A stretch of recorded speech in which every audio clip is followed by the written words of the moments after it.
The work of making America great again is only just beginning. The Republicans have a big and bold agenda that they're going to put into action under a Republican Congress, and we have a chance of setting records.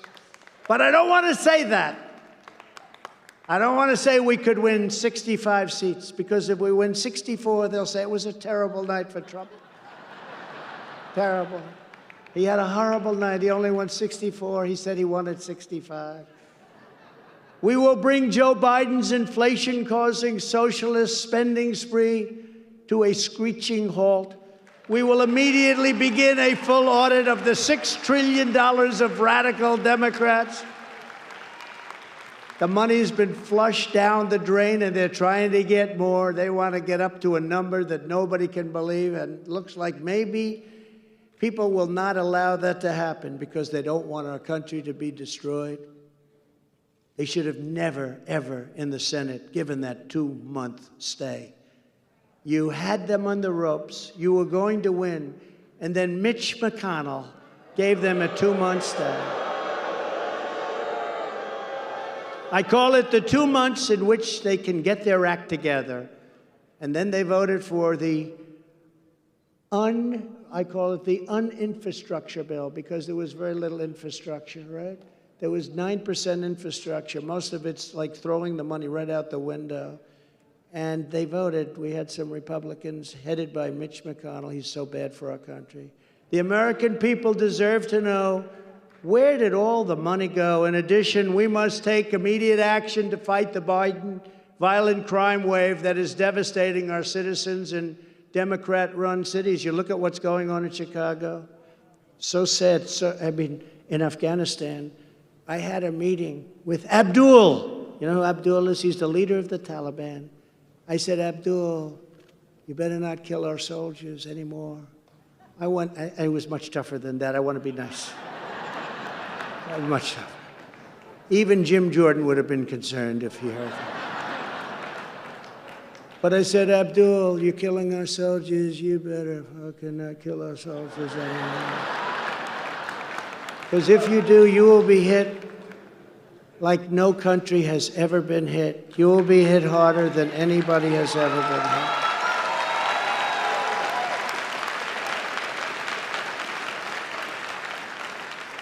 And he said, Mr. President, but why? He actually called me Your Excellency.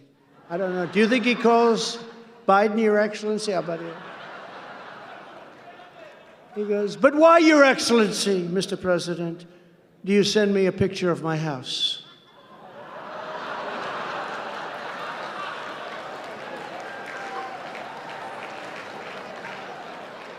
And I said, I'd rather not answer that question. See, I was being very nice. See? I'm being diplomatic.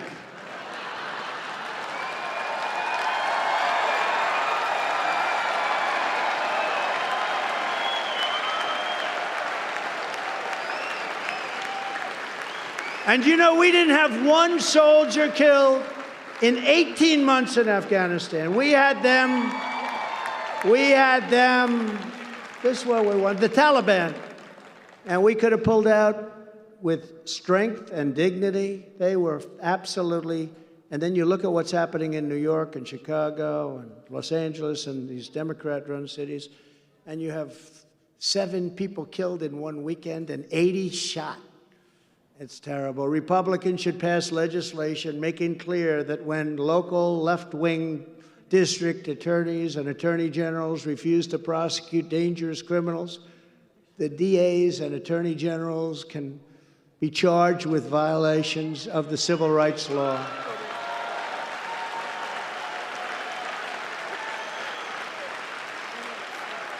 I mean, look at Los Angeles, what's going on.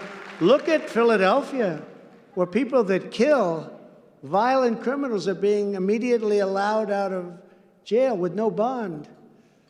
As we defend America's safety, we must also defend American values.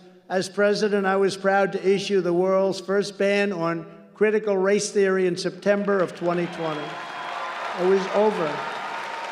We ended it.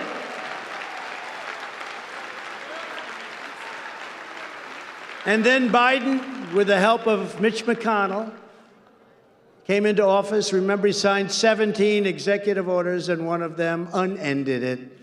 Not good. I also created the 1776 Commission. You people would love the 1776 Commission. So that young Americans would learn to love this country as much as we in this room do. On his first day in office, Biden abolished the 1776 Commission and then proceeded to impose woke left-wing racism on our military.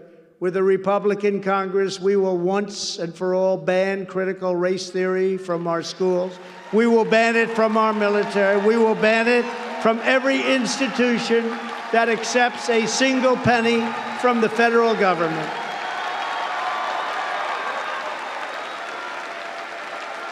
America's history will be taught fully and truthfully to America's beautiful children.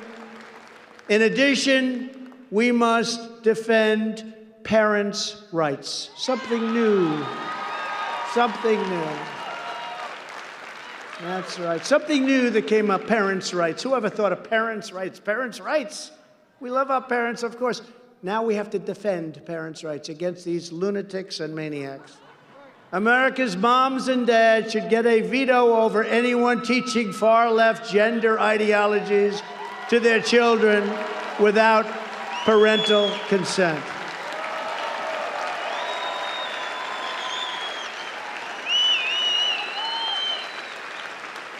And any parent who objects to the radical indoctrination in their children's classroom should be able to take their share of taxpayer dollars and spend it at the public, private, charter, or religious school of their choice.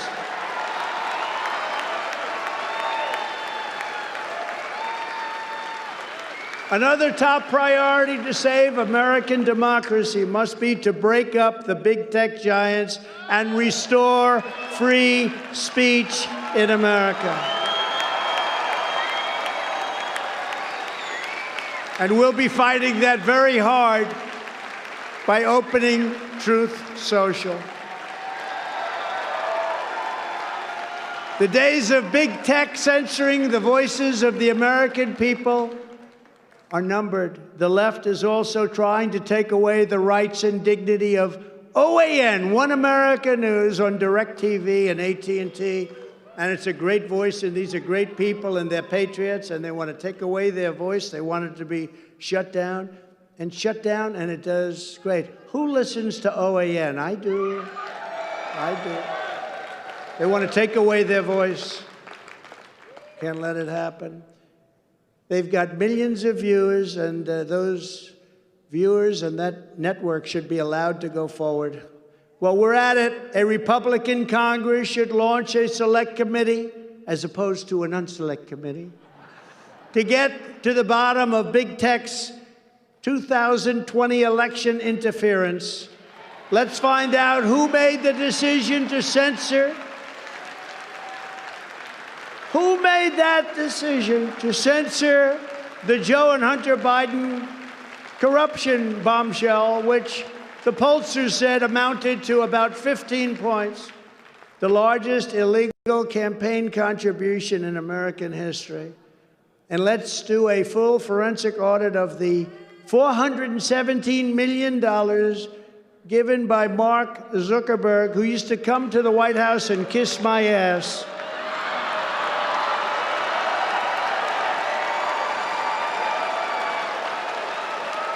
That they spent to take over local election offices in key Democrat counties, and I believe you're going to be hearing a lot of it. You know, if you're a person that wants to make a contribution, you're allowed to give less than $6,000. Otherwise, they put you in jail. He gave $417 million. What the hell is going on? What are we doing? $6,000 and you go to jail? $417 million spread all over the place. It's something that obviously is going to have to be looked at. It is so horrible what's happening to our country. It was just incredible what took place, and we have it on tape. It's all on tape, and it's coming out over the next 3 weeks. It's all on tape. They've got them at the machine standing here. Here they are. Here they are. You know why? Because that's the way they got paid. They had to take a picture of them. And what a job they've done. What a job they've done. And you know the saddest part? The hardest thing to do isn't to have caught them. It's to get those people to write anything about them. Because without the fake news, you don't have a scandal. The rhinos and certain weak Republican politicians want to ignore election integrity also. But we cannot ignore it, and we have to fix it. In addition to securing our elections, here are just some of the other things we must do with Republicans back in charge. We must pass critical reforms, making every executive branch employee fireable by the president. The deep state must and will be brought to heel. We will stop the radical Democrats from packing the Supreme Court with far-left justices. Although the way the Supreme Court is behaving, perhaps the Republicans should pack the Supreme Court. They are behaving not the way we think is appropriate for our country. As a lot of people have suggested that, but I don't think we'll do it. And we will defend the Constitution, the right to life, and the right to keep and bear arms.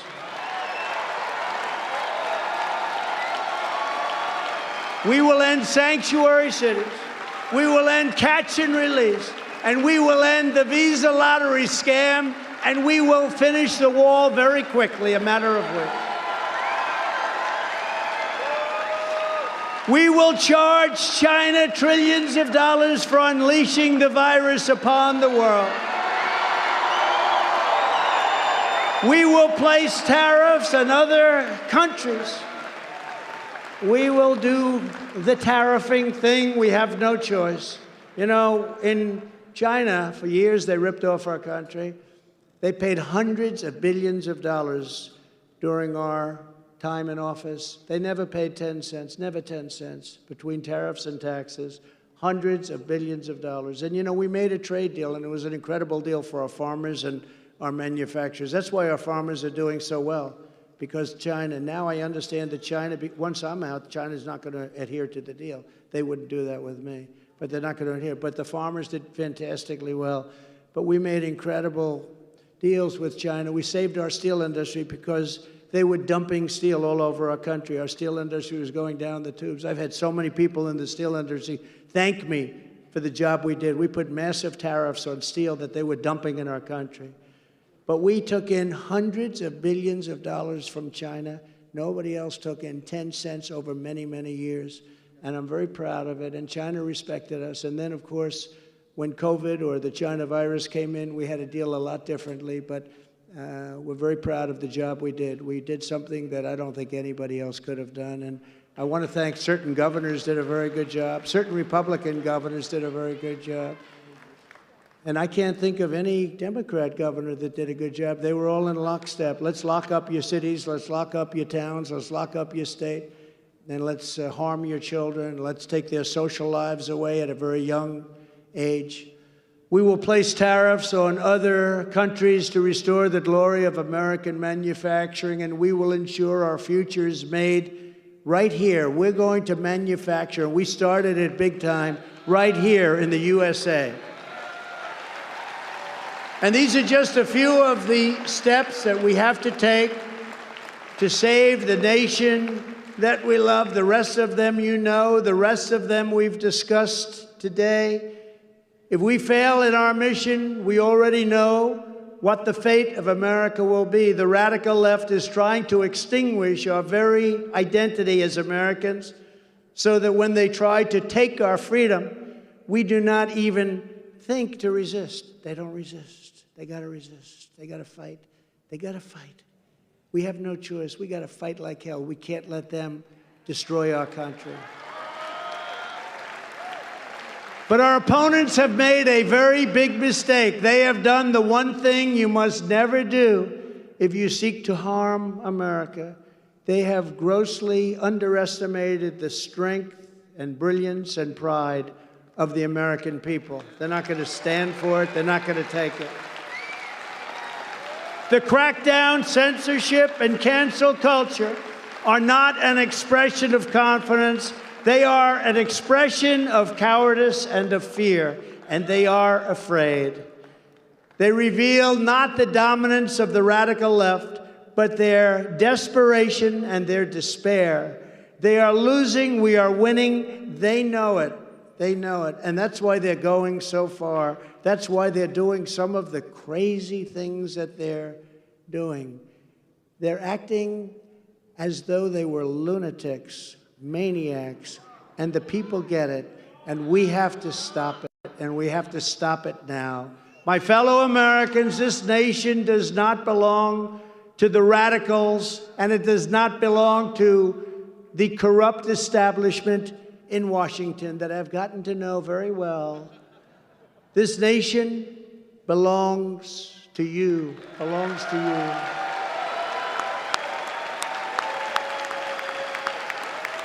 you. It was patriots like you that built this country, and it's patriots like you that are going to save our country.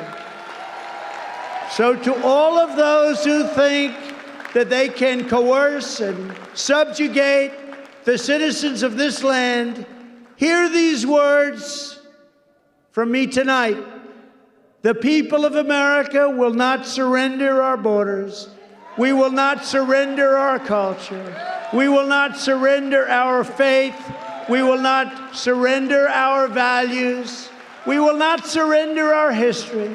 We will not surrender our liberty. And above all, we will not surrender our children to the small band of bullies and extremists who want to tell everyone else what to do.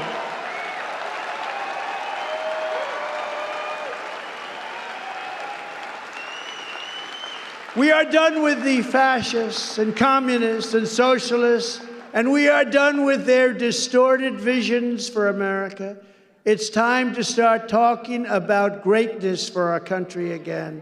We want our country to be great again. We want our country to be respected again. We are a laughingstock all over the world today. 1 year ago, we were respected like never before. We are a laughingstock. In summation and in closing, as your president, I instituted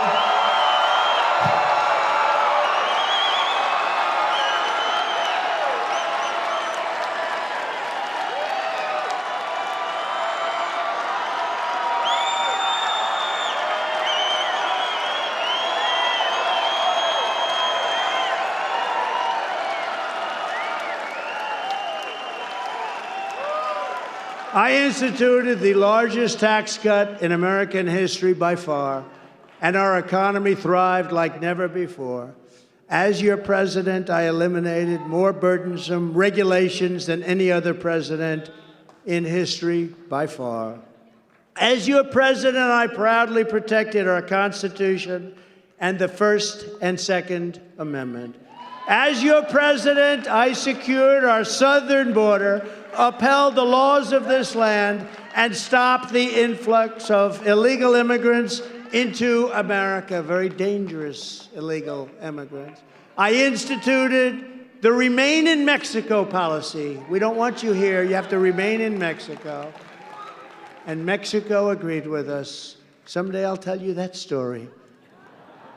Built over 500 miles of border wall and ended the insanity of catch and release.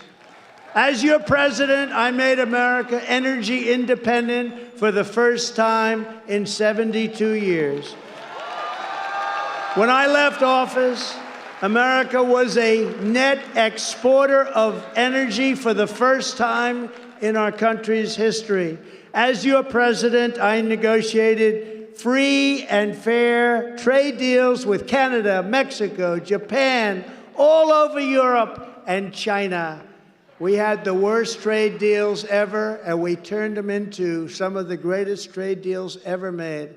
I'm the only president in history to stand up to China and their one-sided and unfair trade practices.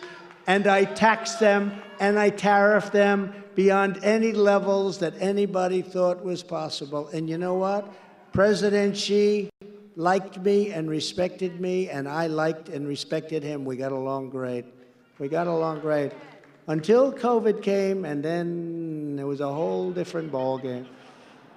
But we had a very good relationship. As your president, I kept my promise and chose Supreme Court justices on the list I gave to the country before the 2016 election. I gave a list of great, brilliant, conservative justices. As your president, I insisted NATO nations start paying their fair share, and they did. Hundreds of billions of dollars started floating in. Hundreds of billions of dollars. And Secretary General Stoltenberg was my biggest fan. He said, I've never believed it, because President Obama would go to NATO, make a speech, talk about the weather, the sun, how lovely everyone looks and live. And others would too, including President Bush, how wonderful everything was. And I went and I said, I'm sorry, you're all delinquent. You have to pay it. And they said, well, does that mean you won't protect us if we don't pay? I said, that's what it means. And they said, get out the checkbook. And the money flowed in. Billions and billions of dollars flowed in. Oh, these are stories that the fake news doesn't want to talk about. I also warned NATO about the danger of Russia. And look at the consequences. On foreign policy, the world rightly had a healthy fear that as president, I would stand strong for American priorities. You remember, though, when so many people in the Democrat Party and during the debates said, he's going to get us into the Third World War with Trump. I'm the one that didn't have any wars. I'm the one that got us out of wars. Look at Iraq. Look at Syria. I was the one that brought us way down in Afghanistan. I brought you down to 2,000 soldiers. The easy part was just getting out. I brought it down from 20,000 soldiers to 2,000 soldiers. The easy part was for Biden to just get them out, let the soldiers stay, the remaining soldiers, and take care of everything. It's called Soldiers Out Last. I went to a child who was 5 years old. You've heard me say this. I said, let me ask you a question. I gave him the whole story. Would you take the soldiers out first, or would you take them out last? I'd take them out last. He was 5, and he understood. They understood any hostile actions would be met with swift and severe consequence. The world is always safer when America has a strong president. America has to be strong, and it needs strong leadership. And you see what happens when you have bad, weak, or incompetent leadership. It's a travesty like nobody could believe could happen in such a short period of time. The world is always in danger with a weak American president. This coming midterm election is more critical than ever before. I'm asking all of you to fight and work hard to elect candidates that believe in the principles and policies that we hold so dear. This is a tipping point for the country, and the stakes could not be higher. Losing is not an option. We must win in 2022. We must win in 2024. Every state must adopt election integrity measures, signature verification. Illegal immigrants cannot be allowed to vote like they are currently allowed in New York City. You can walk in and you can vote in New York City. Oh, my beautiful New York. I love New York. My beautiful New York. What's happened? Republicans need to watch the vote counting up close from the start to the finish. We can't allow thugs to throw our people out, which is what happened. Mail-in ballots need to be in secure rooms with cameras so there can be no tampering with ballots. Voter rolls must be updated, and they must be accurate, not changed after the election takes place. We must seek a goal of voter ID. This is a goal we have to seek. This is what we should have. voter ID, same-day voting, like we've always done. No mail-in ballots except for our military and people who are truly sick. And you know what would be really wonderful, too? What would be really wonderful? It's asking a lot. A thing called, very simply, paper ballots.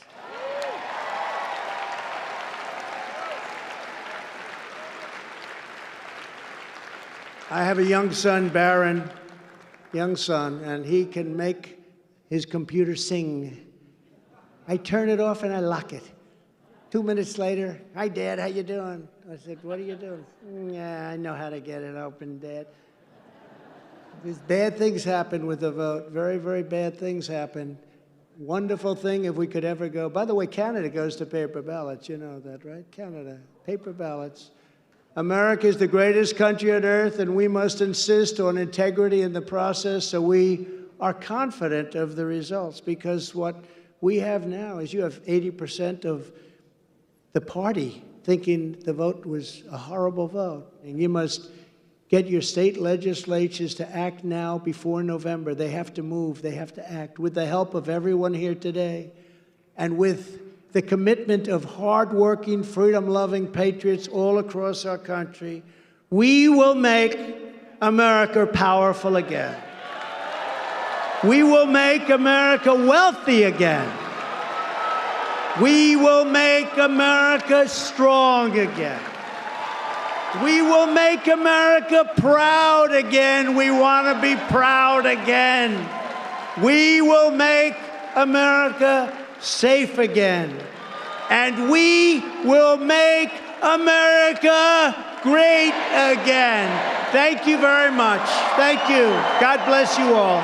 Thank you.